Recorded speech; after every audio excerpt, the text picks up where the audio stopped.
നമസ്കാരം. നിങ്ങളിപ്പോൾ ഈ കാണുന്ന ഈ ചിത്രമുണ്ടല്ലോ, സുന്ദരമായിട്ടുള്ളൊരു ചിത്രമാണ്. രാഷ്ട്രീയ ഭേദമന്യേ തന്നെ എല്ലാവരും വരും. കാരണം ഇത് 3 രാഷ്ട്രീയക്കാരുടെ അവരുടെ പ്രധാനപ്പെട്ട നേതാക്കൾ ഉള്ള ഒരു ചിത്രമാണ്. അതിനാൽ പ്രത്യേകിച്ച് അങ്ങനെ ആർക്കും ഒന്നും കുറ്റം പറയാൻ പറ്റില്ല. നമുക്കറിയാം, ഇപ്പോഴും പ്രധാനമന്ത്രിയായിരിക്കുന്ന നരേന്ദ്രമോദിയുണ്ട്. അതേപോലെ തന്നെ മൺമറഞ്ഞു പോയ 2 മുൻ കേരള മുഖ്യമന്ത്രിമാരുണ്ട്, വി.എസ്. അച്യുതാനന്ദനും അതേപോലെ തന്നെ ഉമ്മൻചാണ്ടിയും. ഈ ചിത്രത്തെപ്പറ്റി പറയുന്നതിന് മുമ്പ് തീർച്ചയായിട്ടും ഇതിൻ്റെ പിന്നിലൊരു കഥയുണ്ട്. ഒരു കഥയല്ല, ഒന്നിലധികം കഥകൾ പറയേണ്ടി വരും. എന്തുകൊണ്ടാണ് ഈ ചിത്രത്തിൻ്റെ പ്രാധാന്യം എന്ന് നിങ്ങൾക്ക് അപ്പോൾ മനസ്സിലാവും. കുറച്ച് വർഷം പുറകോട്ട് പോകണം. 2013 കാലഘട്ടം. 2013 കാലഘട്ടത്തിൽ ഇന്ത്യ ഭരിക്കുന്നത് മൻമോഹൻ സിംഗാണ്, കേരളം ഭരിക്കുന്നത് ഉമ്മൻചാണ്ടിയാണ്, വി.എസ്. അച്യുതാനന്ദനാണ് ഇവിടുത്തെ പ്രതിപക്ഷ നേതാവ്. അന്ന് ഗുജറാത്തിലെ ഒരു മുഖ്യമന്ത്രി മാത്രമാണ് നരേന്ദ്രമോദി. നരേന്ദ്രമോദി ആയിരിക്കും അടുത്ത 2014 ലോക്സഭാ തെരഞ്ഞെടുപ്പിൽ തങ്ങളുടെ പ്രധാനമന്ത്രി സ്ഥാനാർത്ഥി എന്നൊക്കെ പ്രഖ്യാപിച്ച് കഴിഞ്ഞതിന് ശേഷം അതിൻ്റെ പ്രവർത്തനമായിട്ട് മുന്നോട്ട് പോകുന്ന ആ സമയമാണ്. ആദ്യമായിട്ട് മോദി നമ്മുടെ വർക്കലയിലെ ശിവഗിരി മഠം സന്ദർശിക്കാൻ വരുന്ന ഒരു സമയം. നമുക്കറിയാം, എല്ലാ കൊല്ലവും ശിവഗിരി തീർത്ഥാടനമുണ്ട്. ശബരിമല പോലെ തന്നെയാണ് വളരെ പ്രധാനമുള്ള ഒരു ഹൈന്ദവരെ സംബന്ധിച്ചിടത്തോളം ഒരു കേന്ദ്രം തന്നെയാണ് ശിവഗിരി. അപ്പോൾ അതിനാൽ എല്ലാ വർഷവും ഇനി ആരൊക്കെ മുഖ്യ അതിഥിയായാലും കേരളത്തിൻ്റെ മുഖ്യമന്ത്രിയും പ്രതിപക്ഷ നേതാക്കളും ഉറപ്പായിട്ടും പങ്കെടുക്കുന്ന ഒരു ചടങ്ങാണ് ശിവഗിരിയിലെ ചടങ്ങ്. അപ്പോൾ ആ വർഷം ഗുജറാത്ത് മുഖ്യമന്ത്രി നരേന്ദ്രമോദി ആദ്യമായിട്ടത് സന്ദർശിക്കാൻ വരുന്നു. സ്വാഭാവികമായിട്ടും ആ ചടങ്ങിൽ പേരുണ്ടായിരുന്നു. നോട്ടീസിലും മറ്റുമെല്ലാം പേരുള്ളതാണ്. കേരള മുഖ്യമന്ത്രിയുടെ പേരുണ്ട്, പ്രതിപക്ഷ നേതാവിൻ്റെ പേരുണ്ട്. പക്ഷേ രാഷ്ട്രീയ കാരണങ്ങളാൽ കേരളത്തിലെ മുഖ്യമന്ത്രിയും പ്രതിപക്ഷ നേതാവും മോദിയുടെ ചടങ്ങ് ബഹിഷ്കരിക്കുന്നു.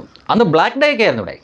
CPM ബ്ലാക്ക് ഡേ ഒക്കെയാണ് ആഘോഷിച്ചത്. അത് അന്നൊക്കെ വലിയ രീതിയിൽ പ്രചരിപ്പിക്കപ്പെട്ട ന്യൂസും വിവാദവും ഒക്കെയാണ് ഇതെന്ന് ഓർക്കണം. നരേന്ദ്രമോദി ഇവിടെ വരുന്നു, ചടങ്ങിൽ പങ്കെടുക്കുന്നു, പോകുന്നു. പക്ഷേ ഉമ്മൻചാണ്ടിയോ വി.എസ്. അച്യുതാനന്ദനോ അതിൽ പങ്കുകൊണ്ടില്ല. CPM ആണെങ്കിൽ ഒരു പടി കൂടി കടന്ന് ബ്ലാക്ക് ഡേ ആയിട്ട് അത് ആചരിച്ചു. അതിനും കുറച്ച് പുറകോട്ട് പോയാൽ അന്ന് വി.എസ്. അച്യുതാനന്ദൻ കേരളത്തിൻ്റെ മുഖ്യമന്ത്രി, ഉമ്മൻചാണ്ടി പ്രതിപക്ഷത്തിരിക്കുന്ന സമയം. അപ്പോൾ മിക്കവാറും 2-3 വർഷമൊക്കെ കൂടുമ്പോൾ ഇന്ത്യയിലെ എല്ലാ മുഖ്യമന്ത്രിമാരും കൂടെ ചേർന്നിട്ടുള്ള ചില മീറ്റിങ്ങുകളും മറ്റുമൊക്കെ നടത്താറുണ്ട്. അപ്പോൾ അങ്ങനെ എല്ലാ മുഖ്യമന്ത്രിമാരും ചേർന്നിട്ടുള്ള ഒരു മീറ്റിംഗ് സ്വാഭാവികമായിട്ടും നമ്മുടെ 10-28, ചില സമയത്ത് നമുക്ക് 29 കാണും, ഇപ്പോൾ നമുക്ക് 28 സംസ്ഥാനമുള്ളൂ. അപ്പോൾ ആ സമയത്ത് ഈ എല്ലാ സംസ്ഥാനത്തിലെയും മുഖ്യമന്ത്രിമാരെല്ലാം കൂടെ പങ്കെടുത്ത ചടങ്ങിൽ സ്വാഭാവികമായിട്ടും പരസ്പരം അവർ പരിചയപ്പെടുകയോ, പുതിയതായിട്ടുള്ളവരാണെങ്കിൽ പരിചയപ്പെടും, അല്ലെങ്കിൽ പരിചയപ്പെടുകയൊക്കെ ചെയ്യുമല്ലോ. അങ്ങനെ അന്നും ഗുജറാത്തിൻ്റെ മുഖ്യമന്ത്രിയായിരുന്ന നരേന്ദ്രമോദി കേരളത്തിൻ്റെ മുഖ്യമന്ത്രിയായിരിക്കുന്ന വി.എസ്. അച്യുതാനന്ദനെ പരിചയപ്പെടാനും ഹസ്തദാനത്തിനുമായിട്ട് ചെന്നു. അദ്ദേഹം കൈ നീട്ടി.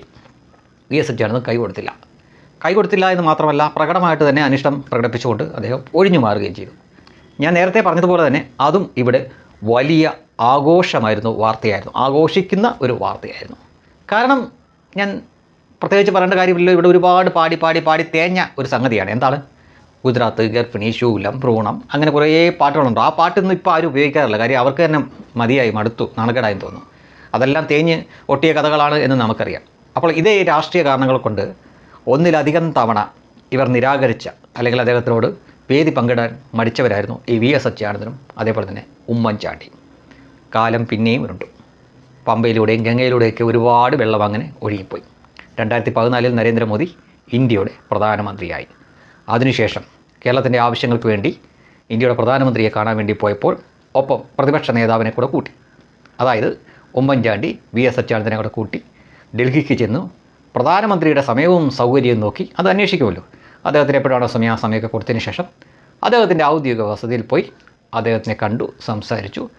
അതിനുശേഷമുള്ള ചിത്രമാണ് ഞാൻ നിങ്ങളെ കാണിച്ചത്. ഇതാണ് ആ ചിത്രത്തിൻ്റെ പ്രത്യേകത. മറ്റൊന്ന് കൂടി നോക്കുക. 3 പേരുടെയും ശരീരഭാഷ നോക്കുക. മുൻപ് രാഷ്ട്രീയ കാരണങ്ങളാൽ നിരസിച്ച, അല്ലെങ്കിൽ വേദി പങ്കിടാൻ വിസമ്മതിച്ച ഒരു വ്യക്തിയുടെ കൂടെ എത്രമാത്രം സന്തോഷത്തോടു കൂടിയാണ് അവർ നിൽക്കുന്നത് എന്ന് നോക്കുക.